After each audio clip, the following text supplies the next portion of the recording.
আসসালামু আলাইকুম viewers, electric BD ইনস্টিটিউটের পক্ষ থেকে আপনাদের সবাইকে স্বাগতম। আমি মোহাম্মদ ওয়াকিল আলী আপনাদের মাঝে আবারও নতুন ভিডিও নিয়ে হাজির হলাম। ইলেকট্রিক্যাল হাউস ওয়্যারিং অনলাইন কোর্সে আজকে পঞ্চম ক্লাস।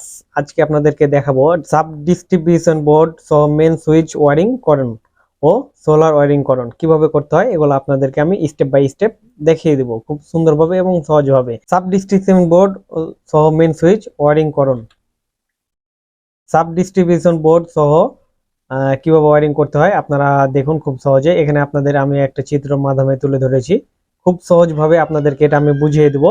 এটা দেখুন, প্রথমে কিভাবে পোলের লাইন করতে হয়, তারপরে কিভাবে মিটারের লাইন করতে হয়, মিটারের লাইনের কাজ করার পরে কিভাবে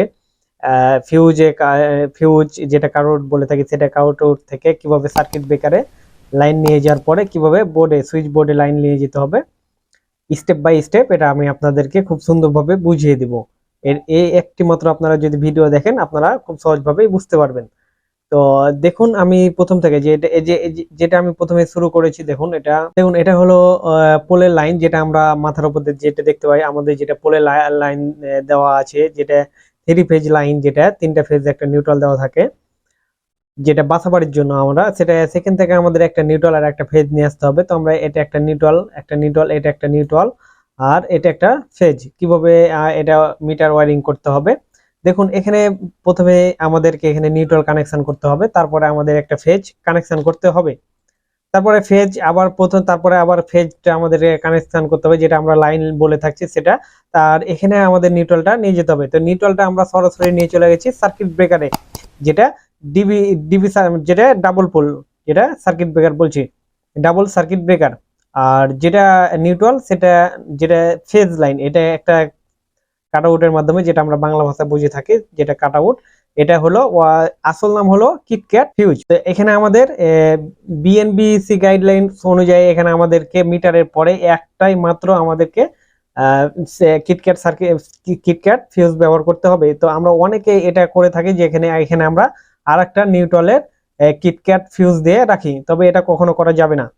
এখানে শুধুমাত্র একটাই আমাদেরকে ব্যবহার করতে হবে, একটাই। যে এখানে একটা ফিউজ এখান থেকে নিয়ে যাওয়ার পরে আমরা এখানে একটা লাইন নিয়ে গেছি সার্কিট ব্রেকারে, আর নিউট্রাল একটা নিয়ে গেছি। তা আবার নিউট্রাল এখান থেকে রিটার্ন নিয়ে আমরা এখানে আরসিসিবি সার্কিট ব্রেকার নিয়ে আরসিসিবি সার্কিট ব্রেকারে নিয়ে এসেছি। তো এটা আরসিসিবি সার্কিট ব্রেকার কিভাবে ব্যবহার করতে হয়, কত অ্যাম্পিয়ার একটা বাসাবাড়ির জন্য ব্যবহার করতে হয়, এটা আপনাদেরকে একটা এক্সট্রা ক্লাসের মাধ্যমে আমি আপনাদেরকে দেখিয়ে দেবো, খুব সুন্দরভাবে বুঝিয়ে দেবো, তাহলে আপনারা সেখানে খুব ভালোভাবে বুঝতে পারবেন। তো আরসিসিবি সার্কিট ব্রেকার কেন লাগাতে হয় এগুলো আমি আপনাদেরকে খুব সুন্দরভাবে বুঝিয়ে দিব। তো এখানে দেখুন, আরসিসিবি সার্কিট ব্রেকার এখানে লাইন নিয়ে যাওয়ার পরে এখানে দেখুন সিঙ্গেল সার্কিট ব্রেকার, যেটা আমরা এসপি যেটা বলে থাকি, এসপি সার্কিট বা single pole single circuit breaker এখানে লাইন নিয়ে যাওয়ার পরে দেখুন এখানে, তারপরে এখানে আউট করে আমরা একটা মাস্টার সকেটে নিয়ে এসেছি, মাস্টার সকেটে। আর যেটা নিউট্রাল আছে এখানে নিউট্রাল বের করে আমরা একটা বাসে নিয়ে এসেছি, যেটা সাব ডিস্ট্রিবিউশন বোর্ডে যেটা দেওয়া থাকে, দুইটা দেওয়া থাকে, একটা হলো আর্থিং আর একটা হলো নিউট্রাল, এই দুইটা বাস দেওয়া থাকে। তো আর দেখুন, আমরা এখানে একটা আর্থিং, যেটা এটা আর্থিংটাকে আমরা সুন্দরভাবে মাটি থেকে নিয়ে এসে তারপরে সাব ডিস্ট্রিবিউশন বোর্ডে নিয়ে গেছি। তো এখানে একটা, তারপরে আউট ভাবে নিয়ে আমরা একটা মাস্টার সকেট, যেখানে আমরা থ্রি পিন সকেট সেগুলোতে আমাদেরকে ওগুলোতে আর্থিং আমাদেরকে ব্যবহার করতে হবে। আর্থিং ছাড়া কখনোই আমাদের লাইন কানেকশন করা যাবে না। আমরা দেখুন এখানে আইপিএস কিভাবে আমরা নিয়েছি। আইপিএস দেখুন, আইপিএস এর একটা ব্যাটারি নিয়েছি। আইপিএস ব্যাটারির দুইটা প্রান্ত আছে, একটা হলো নিউট্রাল আর একটা হলো ফেজ। তো ফেজ দেখুন, আমরা ফেজ যেটা আছে ফেজেরটা নিয়ে নিয়েছি, যেটা লাইন, আর যেটা নিউট্রাল সেটা নিউট্রালে নিয়ে নিয়েছি।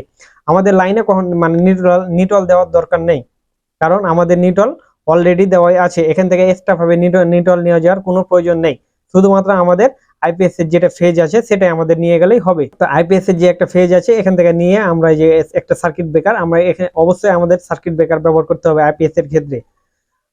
আইপিএস তারপরে এখানে নিয়ে যাওয়ার পরে যে কোনো আমাদের যে সুইচ বোর্ডে আমরা একটা লাইট জ্বালাই বা একটা ফ্যান চালাই, সেখানে আমাদেরকে আইপিএস এর লাইন দিতে হবে। তো এগুলো আমি আপনাদেরকে প্র্যাকটিক্যালি কিভাবে করতে হবে এগুলো আপনাদেরকে খুব সুন্দরভাবে দেখিয়ে দেবো, শুধুমাত্র এখন আপনাদেরকে বুঝিয়ে দিচ্ছি। তারপরে দেখুন, এখানে বাস থেকে যে নিউট্রাল যেটা আছে একটা মাস্টার সকেট নিয়ে নিয়েছি, মাস্টার সকেট। আর আইপিএস এর যে এটা হলো আউটপুট, এটা হলো আউটপুট। এখানে লাইন দিয়ে এখানে ফ্ল্যাগটাকে আমাদেরকে যখন আমরা প্রবেশ করাবো একটা মাস্টার সকেটে, তখন এখান থেকে আউটপুটটা যে আইপিএস এখান থেকে আইপিএস চার্জ হবে, আর রিটার্ন হয়ে এখানে একটা সকেট লাগা আছে, যে এটা একটু লক্ষ্য করুন, এটা একটা সকেট লাগা আছে। এই সকেটটার মাধ্যমে আউটপুট, আর আমাদেরকে সবসময় আইপিএস এর যেটা তার সেটা হলো সবসময় হলুদ হয়, আইপিএস এর তার সবসময় হলুদ হয়, আর যেটা ফেজ তার সেটা হলো লাল হয়, আর যেটা নিউট্রাল এটা কালো হয়।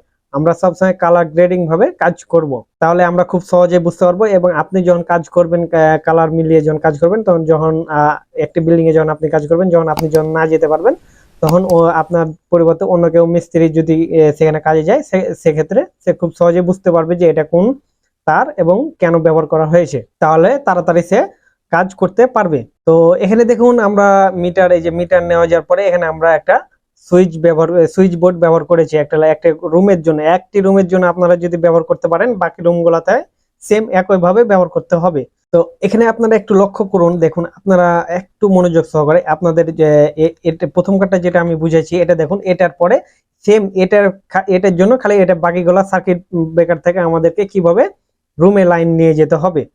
তো দেখুন এই যে আমরা একটা সুইচ বোর্ড নিয়েছি, এখানে এই যে সার্কিট ব্রেকার থেকে আমরা প্রতিটা সুইচে কানেকশন করেছি। তারপরে আমরা আইপিএস এর লাইন নিয়ে গেছি, আমরা এখান থেকে ফ্যান কানেকশন করেছি, একটি লাইট কানেকশন করেছি, আর একটি আইপিএস এর লাইট জ্বালানোর জন্য একটা কানেকশন করেছি। আর এখানে দেখুন একটা মাস্টার সকেট ব্যবহার করেছি। আর যেটা আমরা একটু আগে যেটা দেখলাম, এটা আমরা একটু আগে দেখলাম। নিউট্রাল আমাদের প্রত্যেকটা নিউট্রাল আলাদা আলাদা লাইন টানতে হবে, কারণ আলাদা আলাদা যদি লাইন না টানেন তাহলে ভিতরে নিউট্রাল পুড়ে গেলে আমরা সেটা বের করতে পারবো না। আর একটি নিউট্রালের কোনো কারণ যদি পুড়ে যায়, তাহলে বাকিগুলা নিউট্রাল মানে ফেল হয়ে যাবে, আর সেক্ষেত্রে বাকি ঘরে লাইন থাকবে না। তো আমরা খুব সতর্কতার সাথে এগুলা তারগুলাকে সংযোগ করব এবং লাগাবো। তো দেখুন এখানে আমরা একটা সুইচ বোর্ডে কিভাবে শর্ট করেছি, তারপরে আমরা একটা বাস যেটা আমরা বাস বার বলে থাকি, সেটা এখানে বাসে নিয়ে এসেছি।